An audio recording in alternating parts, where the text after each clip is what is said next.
ഒരു പക്ഷേ അവരുടെ ഉള്ളിലുള്ള ഒരു എംപ്റ്റിനെസ്സിനെ ഫില്ല് ചെയ്യാൻ വേണ്ടിയിട്ട് അവർ കണ്ടുപിടിക്കുന്ന ഒരു മാർഗം മാത്രമായിരിക്കാം ബാക്കിയുള്ള റിലേഷൻഷിപ്പുകൾ.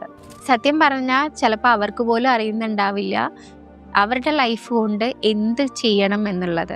അതുകൊണ്ട് ഓരോ സമയത്തും അവർക്കൊരു അഡ്രിനാലിൻ റഷ് കിട്ടുന്ന, ഒരു ഡോപ്പമിൻ റഷ് കിട്ടുന്ന കാര്യങ്ങൾ ഫൈൻഡ് ഔട്ട് ചെയ്യുന്ന ആളുകളാണ് മിക്കവാറും ചീറ്റിങ്ങുകളിൽ ഉൾപ്പെടാറുള്ളത്. ചീറ്റിംഗ് എന്ന് പറയുന്നത് ഓരോരുത്തരുടെയും ചോയ്സ് ആണ്. നമുക്കതൊരിക്കലും ഒരു തെറ്റാണ് അല്ലെങ്കിൽ അത് അവരുടെ മിസ്റ്റേക്ക് ആണെന്ന് പറയാൻ പറ്റില്ല. കാരണം ചീറ്റിങ്ങുകളിൽ പെടുന്ന ആൾക്കാർ പല സാഹചര്യങ്ങൾ കൊണ്ടാവാം അതിലേക്ക് എത്തിപ്പെടുന്നത്.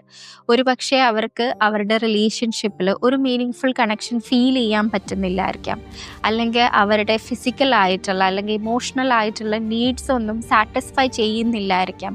അത്തരത്തിലൊക്കെയാണ് കൂടുതലും വേറെ റിലേഷൻഷിപ്പുകളിലേക്കും ചീറ്റിങ് എന്ന് നമ്മൾ മുദ്ര കുത്തുന്ന പ്രോസസ്സുകളിലേക്കൊക്കെ പലപ്പോഴും ആളുകൾ എത്തിപ്പെടാറുള്ളത്.